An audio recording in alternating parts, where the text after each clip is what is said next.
O próximo problema que eu queria mencionar para vocês é o problema da equação de Laplace. A equação de Laplace também é uma coisa bastante simples e por este método, né? Quando a gente considera, obviamente, os casos realmente simples. E a gente vê que esse estudo, né, da equação, quando ela independe do tempo, ela aparece em funções de potenciais elétricos, né, em campos eletrostáticos, a função potencial gravitacional também aparece. Então, tem várias circunstâncias onde aparece a equação de Laplace, né? Então, eu vou passar novamente explorando mais um método de separação de variáveis para este terceiro tipo de equação, que é a equação de Laplace. Como está sempre, vamos dizer, ligada, né? Ela também é conhecida como equações do potencial, porque ou é o potencial gravitacional, potencial elétrico, etc. E é definida da seguinte forma, por exemplo, se nós considerarmos a equação U em duas dimensões, U de xx mais U de y igual a zero. Isto daqui eu chamo do Laplaciano de U. Também a mesma notação, se vê esta notação também para o Laplaciano. São duas notações equivalentes, né?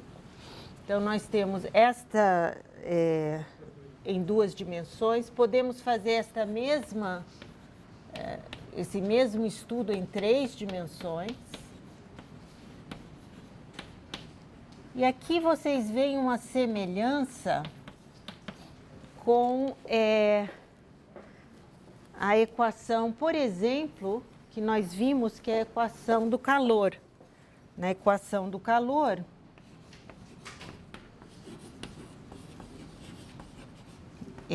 nós vimos esta equação. Então, na realidade, o estado estacionário da equação do calor cai numa equação de Laplace. Então, no caso, por exemplo, de dimensão 1, não é? Eu não tenho a dependência no tempo, então eu fico com uma equação bastante simples, ou seja, a equação U de x igual a zero, né? Que eu posso, suponha aqui, só para fazer algo interessante, que eu tenho uma temperatura aqui numa extremidade, né?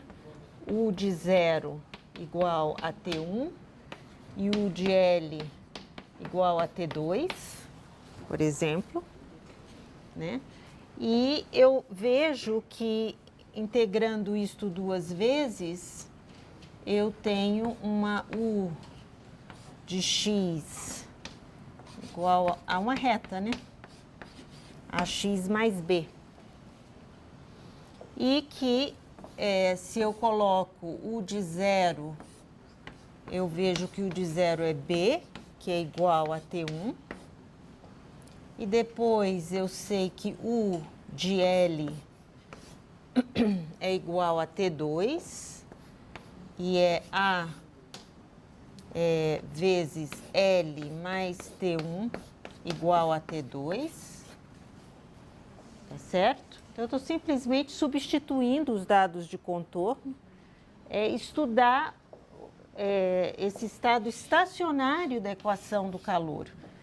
E é interessante observar que daqui nós tiramos o valor de A, que é T2 menos T1 sobre L, tá certo?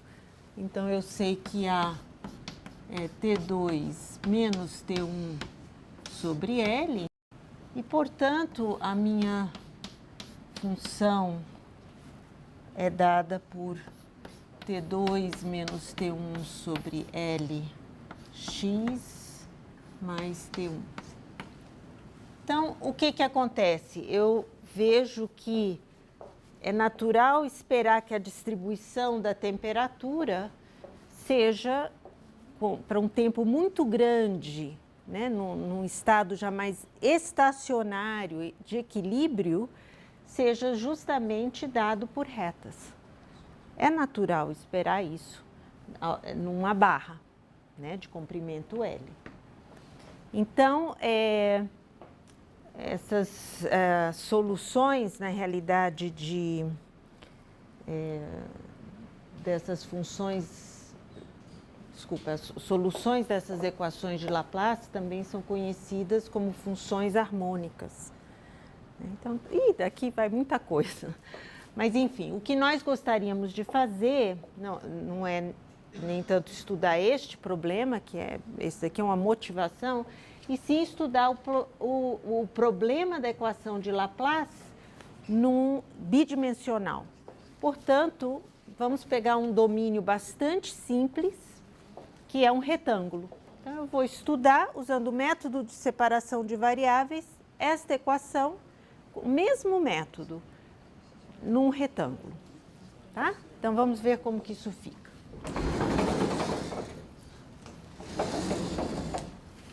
Então, a equação que nós vamos tratar é esta, u de x mais u de y igual a zero. Eu gostaria de trabalhar aqui ao longo desse retângulo. Notem como não há uma dependência no tempo, nós não temos condições iniciais. Mas, no entanto, para poder resolver o problema, eu preciso de condições de contorno. Então, eu vou escolher para A e B aqui. Então, esta U de X,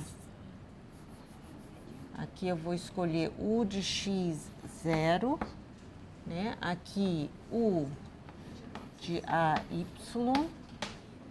aqui U de XB, e aqui eu preciso de dados para U de 0Y. Ok? Então, eu quero dados ao longo da fronteira deste domínio, onde eu vou estudar esta equação.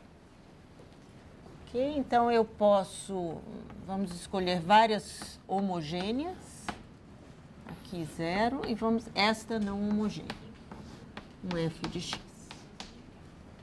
Tá certo?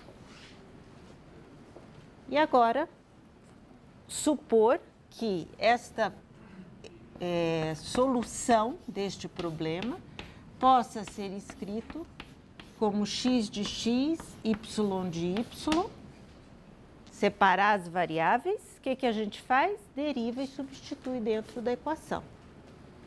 É a mesma ideia.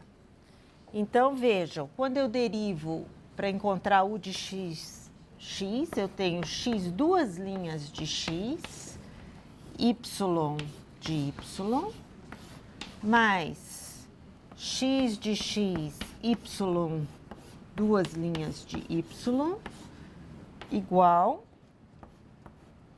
a zero. Ou seja, aqui eu posso colocar x. Bom, vamos estudar as condições de contorno agora. Então, as homogêneas sempre são as que nós trabalhamos primeiro, com as condições homogêneas, né? Então, u de 0, y, quem que é? É x de 0, y de y. Se isso precisa ser 0, eu sei que x de 0 é que tem que ser 0. A próxima condição é u de xb. U de xb é x de x, y de b, igual a 0. O x de x não pode ser zero, portanto, é o y de b que tem que ser zero. E a última condição homogênea é y de x0, u de x0. U de x0, que é x de x, y de zero, igual a zero, o que implica que y de zero é zero. Então, vejam, eu estou com estas condições aqui. E eu tenho duas condições em y. O que eu quero fazer? Eu quero aproveitar todo o meu trabalho que eu fiz para esta equação. Não é?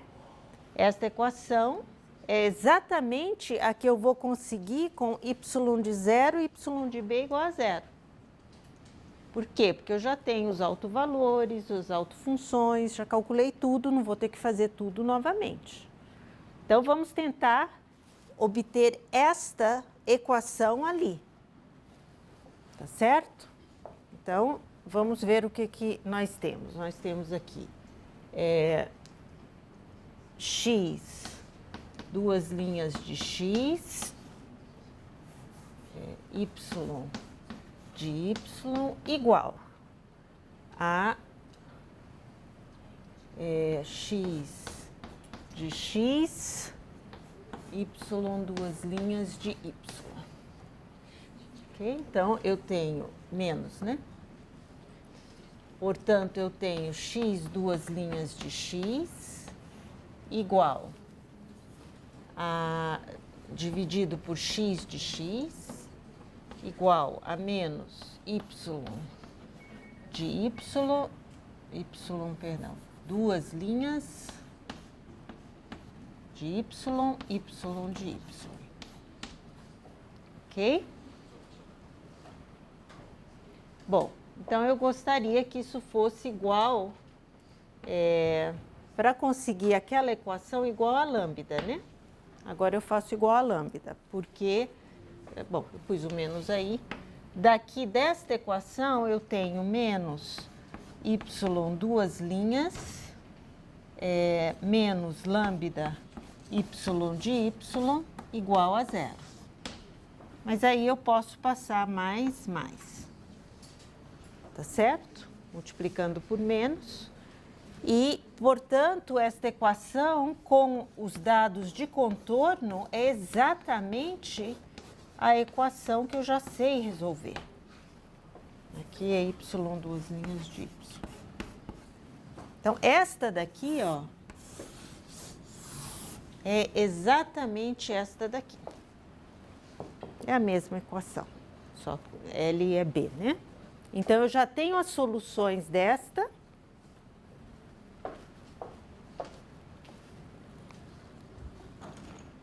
Quem são as soluções dessa equação? Nós sabemos que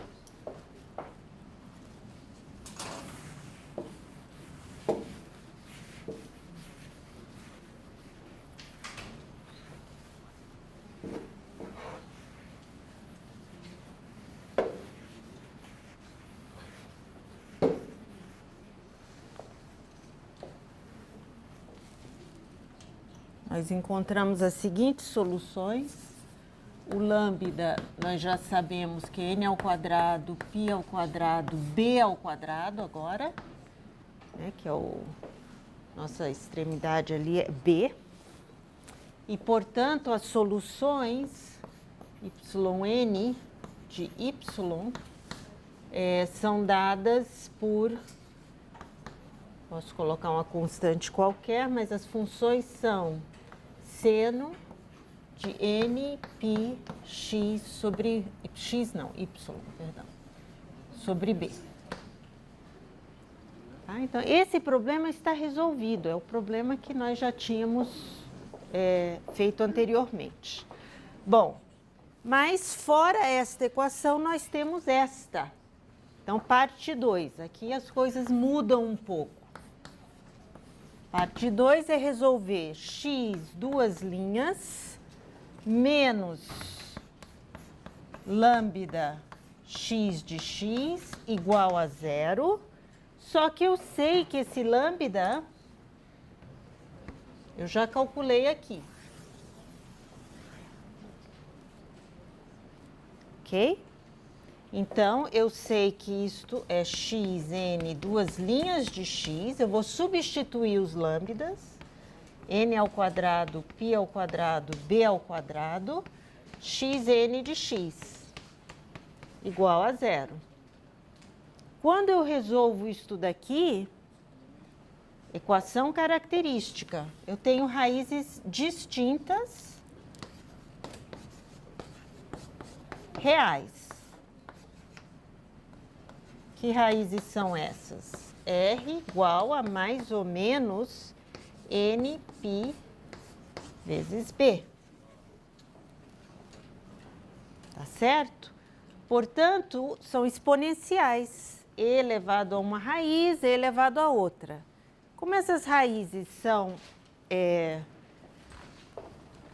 diferem apenas pelo sinal, nós podemos escrever, nós já vimos isso na aula passada, como cosseno hiperbólico e seno hiperbólico.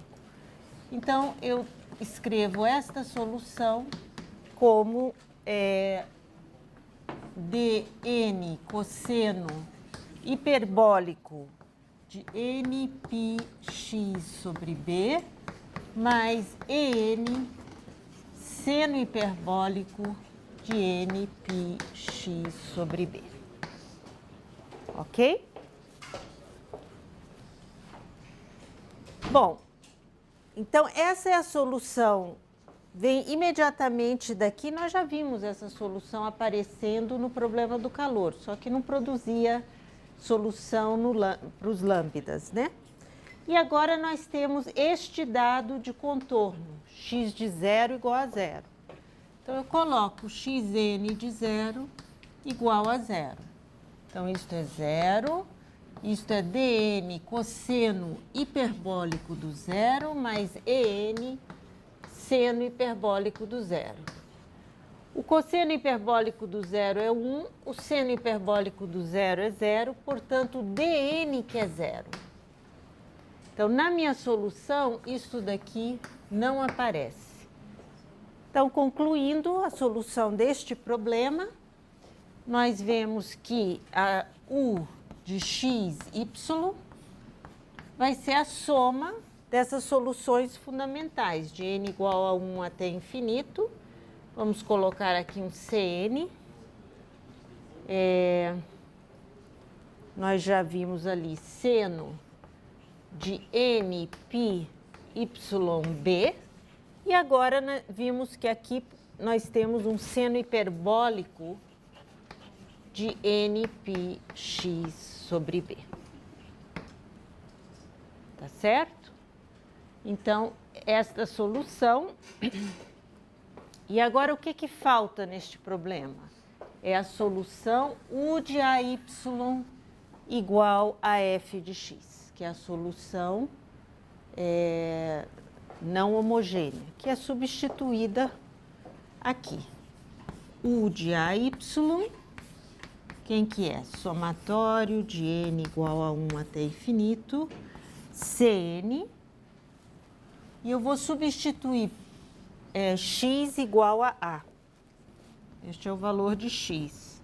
Então, eu tenho um número para cada n, seno hiperbólico de nπ vezes A sobre B. E sobrou o seno de nπy sobre B. E eu quero igualar isso a f de x. Bom, o que eu faço? Eu substituo aqui por f extensão ímpar. Extensão ímpar de período quanto? 2b. Né? De período 2b. E, portanto, este coeficiente agora será o coeficiente de Fourier para esta série. É tudo que é constante. Então, daqui nós vemos que Cn, seno hiperbólico de NPA sobre B é igual ao coeficiente de Fourier, 1 sobre B. Novamente, como é extensão ímpar, eu já posso colocar 2 sobre B, integral de 0 a B, f de x, seno de NPy, f de x, não, f de... Ai, perdão, gente, aqui não é f de x, aqui é f de y, está variando com y, tá? Ok? F de y. Então, a condição aqui é f de y. Então, f extensão ímpar em y. Ok. Então, aqui o Cn, portanto, eu divido por este número e encontro os coeficientes Cn. Isto nada mais é do que um número para cada n. E daí nós temos a solução com o valor de Cn para o problema de Laplace num retângulo. Tá certo? Isso é só para vocês terem um gostinho. É obviamente que esses problemas podem se complicar bastante, não é? Muitas vezes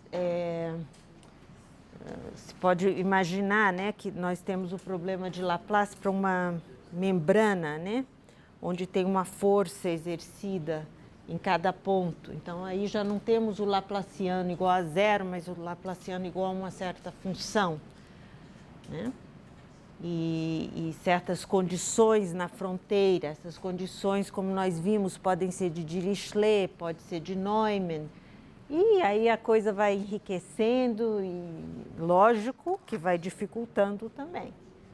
Então, é um convite para aqueles interessados nesta área, é uma área ampla e muito ativa na matemática, equações parciais, e isso daqui é só a pontinha do iceberg, né? Bem pouquinho, só para motivar. E as soluções são soluções, vejam, esta solução, olha a dificuldade da solução em 2 dimensões comparada com a solução em uma dimensão, que são retas. Olha que as soluções em 2 dimensões são muito mais complexas, mas também entram dentro dessa classe de funções harmônicas.